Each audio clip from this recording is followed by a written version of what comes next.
right. Ready when you are. Yes.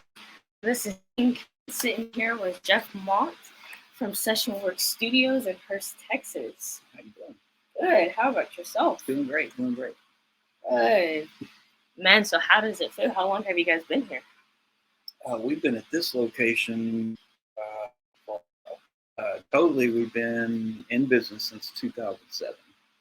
Okay. I don't remember what year we moved over here. It's been like 6 years, I think. Okay. Something like that. So you've been here for a while? A little while, yeah. Long enough to wish we'd paint again or something. And where were you guys previously? We were just 3 blocks down the road. Yeah, Okay, so we were leasing a building before, and we moved out of there and decided to buy a place. So. Okay. So I did do a little research on you, and Not like police records. nothing like that. No. What I want to start off with is I was reading that your father was in the business. Yes, somewhat. He did do some live recording work. He was never working in the studio, but he would set up sound systems for churches and stuff like that. So. Okay. Yeah. And did that get you interested in starting? Yeah, I mean, we would always have like extra equipment laying around the house. So let's say a church was getting a new sound system, they were probably going to be throwing out the old stuff. A lot of times he would bring that home, and so some of it worked, some of it didn't. And I eventually just started hooking stuff up. And like, how does this work? How do you make this sound come into here and go out of there? And okay, I was just messing around with that stuff. So. Okay, and that definitely leads me into my next question: do you prefer engineering or producing? Both, really. The engineering side is more technical. Making sure, like I was saying, that the sound gets from point A to point B to point C or wherever it needs to go, and that it gets there in the way it needs to get there. But the production side is sometimes more fun because you get to, involve yourself in the actual arrangements and the composition, the lyrics, whatever. It just depends on what the artist needs. I like both of them a lot, though, because some of the engineering too is just repairing the equipment. True. Yeah. There's more to it than just moving faders and plugging microphones in and things like that. So understandable. Yeah. Now, this is a controversial question, mm-hmm. but I come across a lot of different answers. What is the difference between an engineer and a producer? Well, it depends on who you ask, but in my opinion, an engineer is someone that handles the recording process, meaning just like I was saying before, getting things recorded, getting it laid down. The mixing aspect, the mastering aspect, it's more about the technical side of things. Whereas a producer's job is more interacting directly with the artist, making sure that, should we put the hook here? Maybe we should add a bridge. Are we sure we like that tempo or that key? Or, maybe we need a different musician, or should we add violins and strings, or, something like that. They're two completely different things, but nowadays you have guys that are both. And which I come across a lot. You rarely run into a session anymore where there's a separate engineer and a producer. It doesn't happen that much anymore. The budget's not there for it. Back in the days of the Beatles, you would have a producer, an engineer. You would have what they called a technical engineer, and those were the guys that went in and set up the microphones. They didn't do anything else. They just went in and placed the microphones. So if you're actually running the mixing board and you needed a microphone moved, you'd have to call in and say, hey, we need somebody to come move the mic closer to the tuba or something, There was a different person for that. Now it's like one guy does it all, so to speak. So. And which one would you prefer? Would you prefer to have I like doing all of it personally. Why ask somebody else to do it when you can do it yourself, True. But at the same time, working, I've had plenty of sessions where I've been just the engineer, or I've been just the producer, or I've been just the musician, or whatever. And it's like, there's a place for both, Sometimes you can have too many people working on something and nothing gets done. But sometimes you can have not enough people working on it. And you need those other ears sometimes to go, hey, what if we tried this? You never know. So on the best song, how many hands would you say? The best song that's ever been done, or like the best song that I've ever worked on, or Just in general, like it's a um, hit, it's that song, and it's like, again, it kind of depends. I mean, I've seen really, really great records come both ways, and I've seen really bad records come both ways. So, mm, I mean, just from my personal experience, uh, there's some records I've worked on where there's been 3 or 4 people involved in the actual production and writing, and that okay. doesn't even include the person that's singing the song or playing the instruments or anything like that. I mean, we did one project up here where there was something like 50 something people on it, including the musicians, and I mean we had a choir and we had 3 Oh, drummers and all this different stuff. So it's like that couldn't have happened any other way because there was so much input from each person. But it was kind of planned that way. gotcha. Now, sometimes you'll get a session where it's like there really only needs to be the engineer and like if it's a rapper, just the guy rapping. The beat's already done. We don't need anybody else. Right. And there's 7 people sitting on the couch that are throwing in all their input that really don't have any idea what they're talking about. Oh yeah. That happens too. So same thing with, I mean, it doesn't really matter the genre. I've watched it happen. Girlfriends sitting on the couch telling the band that, oh, that's not the take. And like, it sounds pretty good to me, but whatever.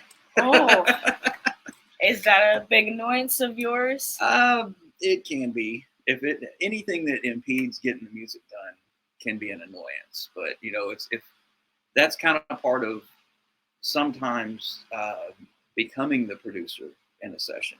It's like I wasn't asked to produce the session, but Mm. you kind of start off a session. You go, okay, I could sit here and just record the stuff, make it sound good, and leave, and everybody be happy. But I feel like this song needs this or needs that, and I'd be wrong not to bring it up. Now, if the band or the artist says, "Nah, we don't want your input," I'm like, all right, I'll shut up. Let me just hit record. That's what you're paying me for, whatever. But a lot of people come to me specifically for the reason that I do understand production. I do understand music because a lot of recording engineers either were or are musicians, and then there's also some that aren't musicians. Like I personally can't read sheet music, but I can play pretty much any instrument in the studio to a certain extent. Oh wow. I'm not a virtuoso at any That's cool though. But if I have an idea for something, I can go in there on the piano and go, "What if you tried it this way?" Might not be able to tell them the exact notes I'm playing, but I can play it for them, and then they can go, "Oh, that's a good idea," and then actually play it, or write it down or whatever. So That's dope though. well, it can be. Sometimes it gets in the way. It's like I have this idea, but I can't really express it the right way because I don't know how to just sit down and write down the musical notes. Yeah. But what they say, you can't teach an old dog new tricks. I've never bothered trying to learn how to read sheet music. Understood. It can be a beast. I will say that.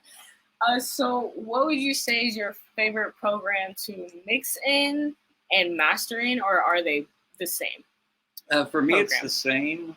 When I'm doing digital recording, I use what used to be known as Sonar Platinum, which we still use that version.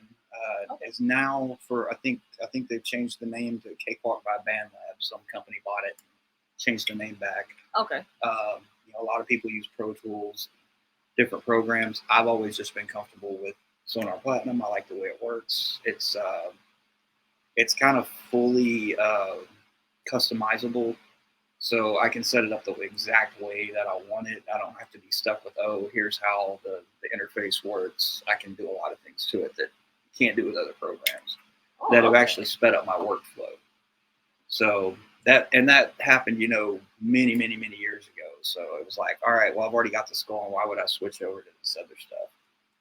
And that, sometimes can be an issue because other studios record in Pro Tools or Logic or whatever other program. So it seems like, well, they're going to bring it to me to mix. So if they want to send it to me in Pro Tools, that's cool. But I'm going to move it out of Pro Tools into the program I prefer and use the tools that I'm comfortable with.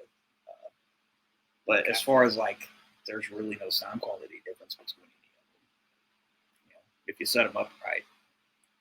Like one program doesn't sound better than the other. It's all digital. That's a good tidbit. And how about the analog side? Oh, on analog side, I mean, any pick a tape machine, they all pretty much. I'm not going to say they all sound the same. They all have their own little sound, but I mean, we do a lot of stuff. I don't know if you can see it on the screen, but yeah, I think you can. So the 24-track 2-inch machine that's back here in the back, that's kind of the preferred format, just because you can get so many tracks on it. But the tape is way more expensive than a 1-inch machine. You know, the bigger the tape, the more it costs. And we get people that come in and want to go to tape, but it is very expensive. It's about $400 a reel, and you get, I think, 33 minutes on a reel. Oh, if you're recording at a 4-feet. Well, you can still do punch-ins and you can still do overdubs, but you don't have the ability to copy and paste. So, like, say for a rap session, R&B session, or whatever, where typically you'll just get the hook done once and then copy and paste it in the session. You can't do that on tape. Oh, so you got to sing it the same way every time. Yeah. But I also use that mentality because I grew up doing tape, well before digital came along. So even recording with digital, I'll go, okay, well, that was cool for the first hook. What if on the second hook we add another harmony or add some cool ad-libs or maybe change a lyric here or there or something? You just do something different so it's not the same thing over and over. Yeah. And that can be done either way, whether it's on tape or in the box digital. So. Okay. Some good info right there. Now, what would you say, since you say you don't write the sheet music, what would you say is the best instrument or your favorite instrument to go in and mess with? Well, the easiest for me is drums, just because that's kind of what I started on. But I mean, I love playing piano.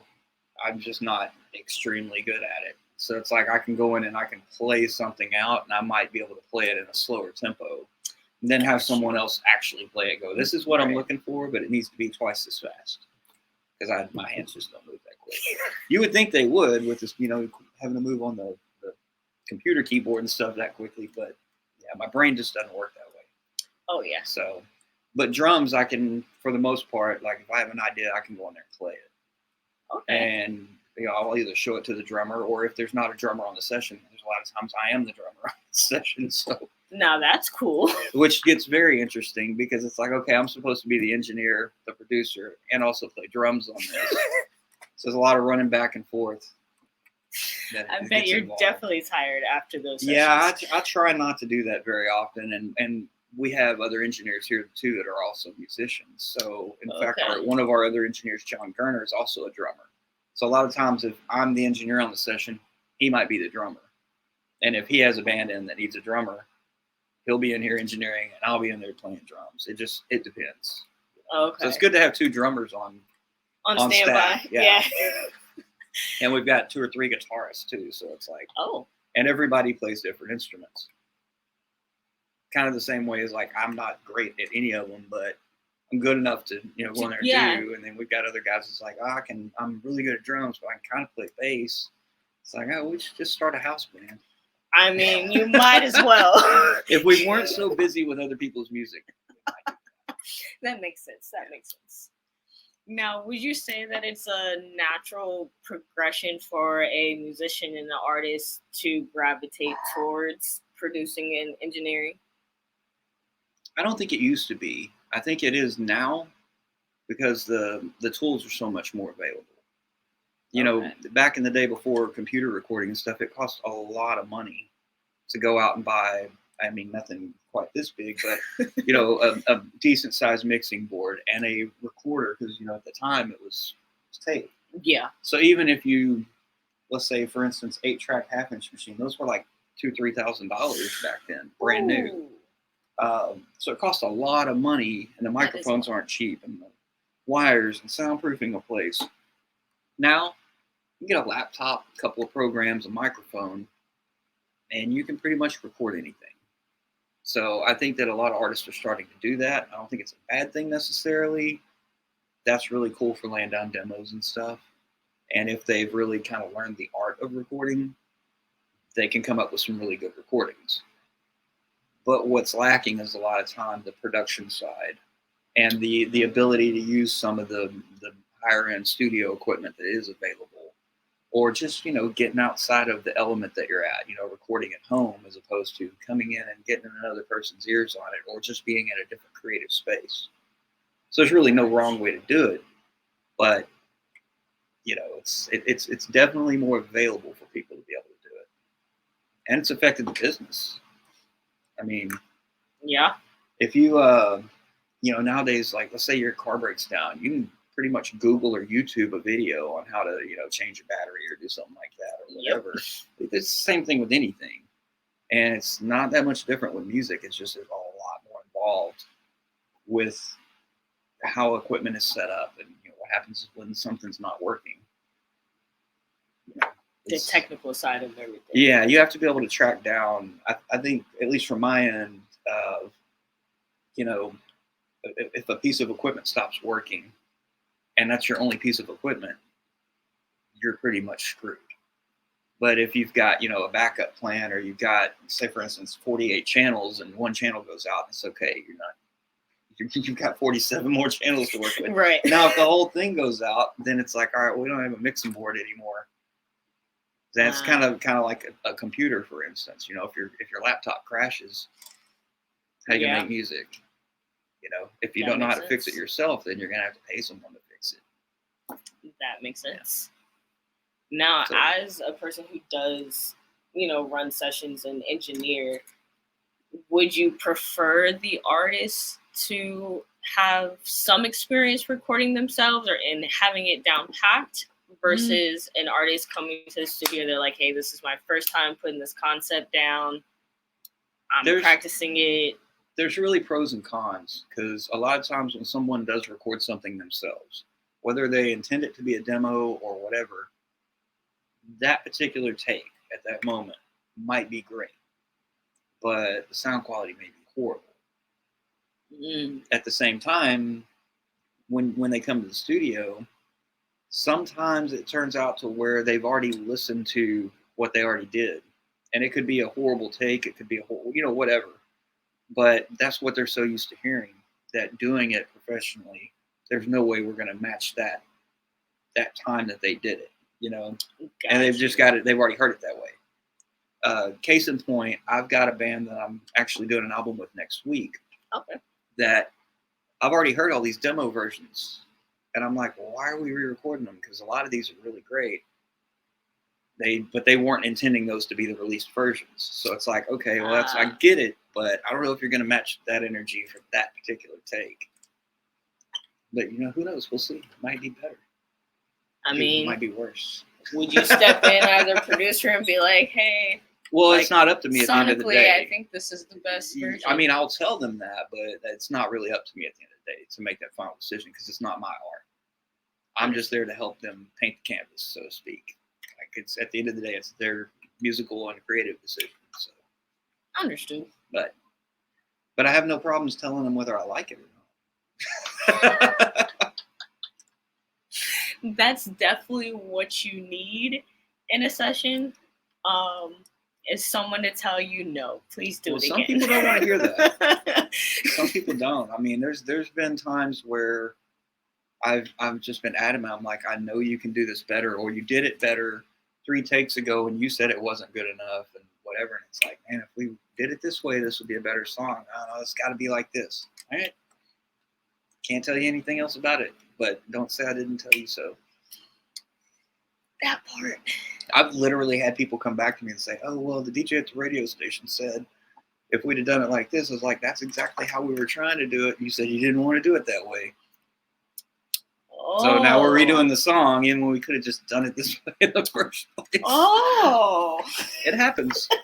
Or the record label said this, Anyway. Understood. So out of all of your years doing this, who would you say has been one of your favorite artists to do a session for? Oh, wow. I mean, there's tons of them. I don't really have a favorite. I love working with the guys from Best Show in Town. We work every Thursday. Well, I say every Thursday. Sometimes we take the day off. But you know, a lot of what they come in with is either something that they 100% have ready. They know exactly what they want, or they have an idea for something, and we just start working on it. And so I never really know. Like we have a session tomorrow. Okay. I know that we're wrapping up an album, but I know that there's one song left that they want to record. I have no idea what that song is. I heard the beat. I don't think I've heard the beat. Don't know what the concept of it's going to be. I know that it's got to match the concept of the rest of the record, but that's all I know so far. So it's kind of like, that's always kind of cool. It's not really knowing what you're going to get into for the day. That can be a double-edged sword sometimes.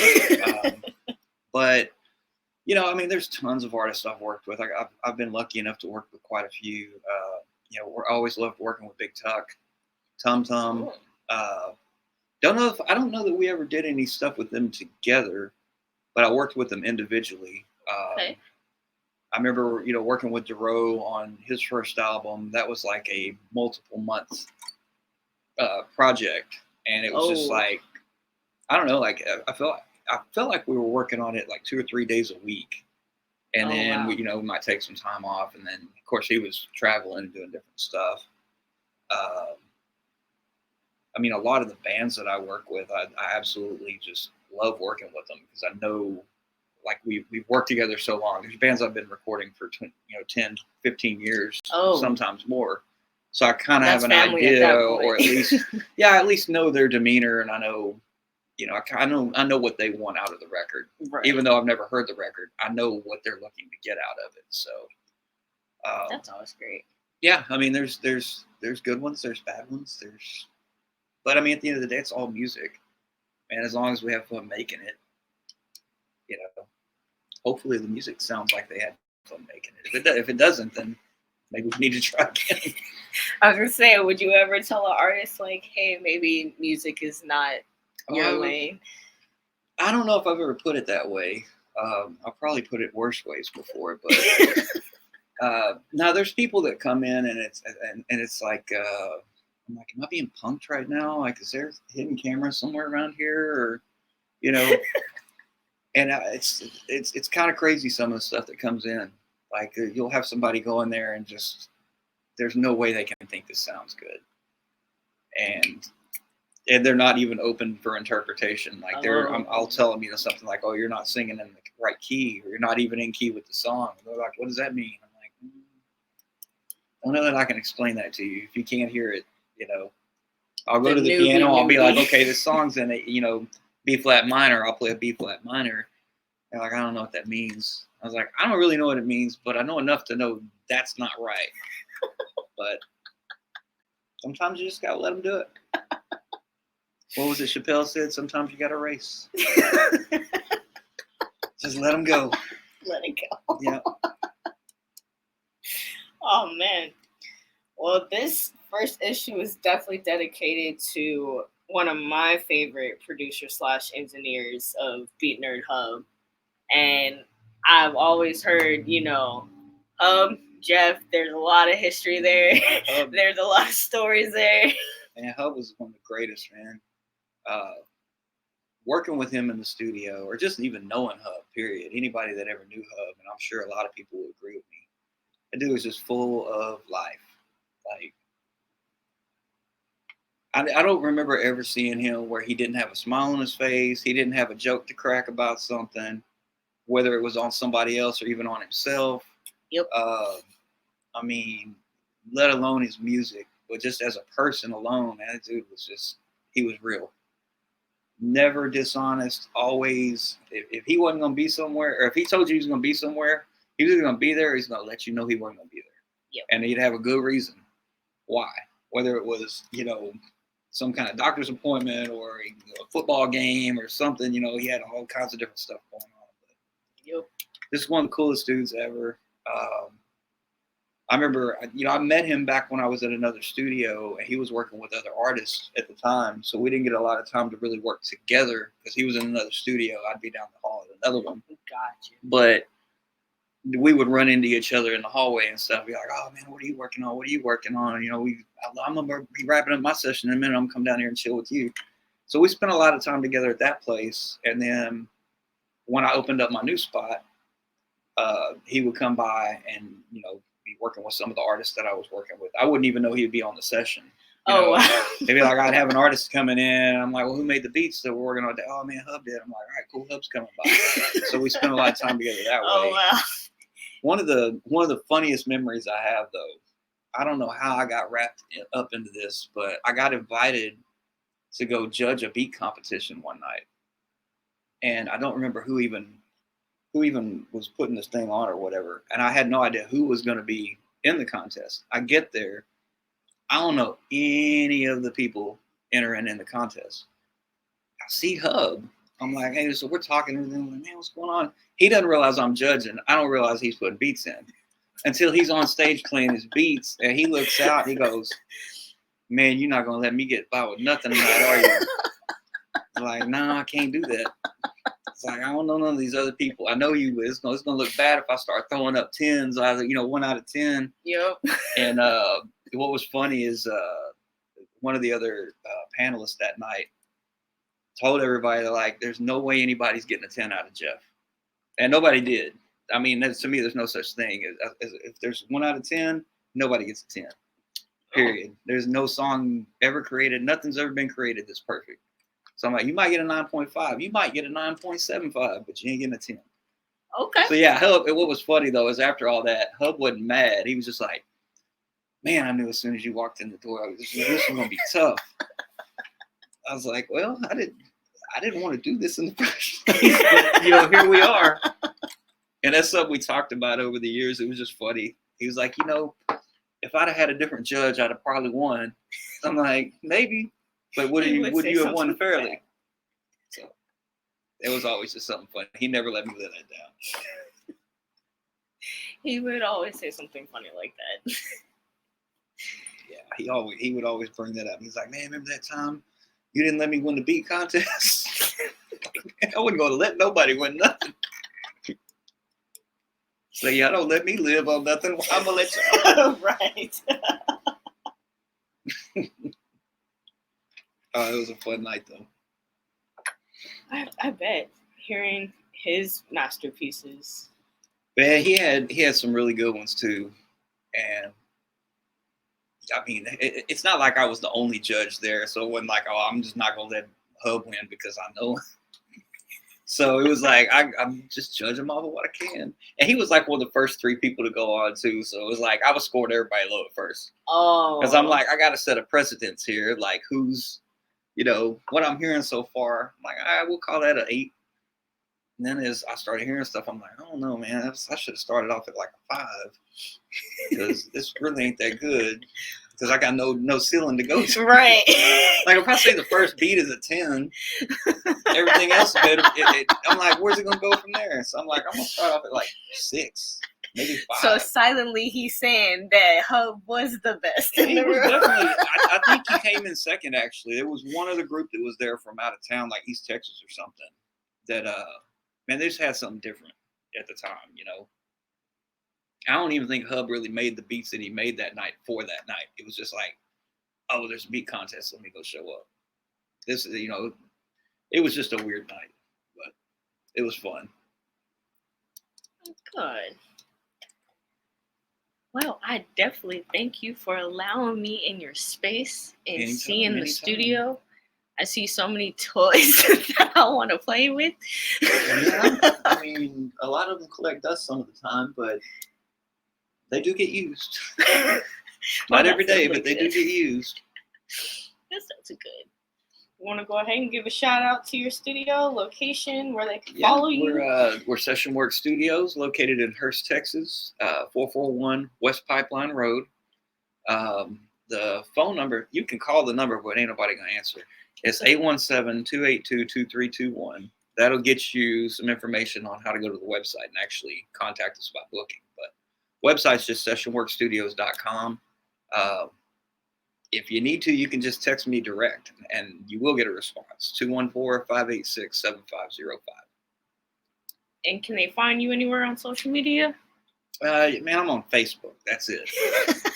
Like you might have been expecting MySpace, but not Tom.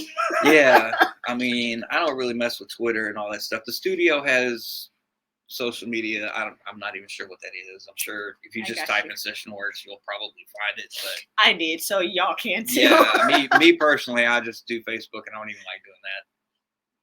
So understood. Yeah. Well, definitely thank you again. Anytime. Guys, this has been King's Court with Dope Magazine. I'll see y'all next time.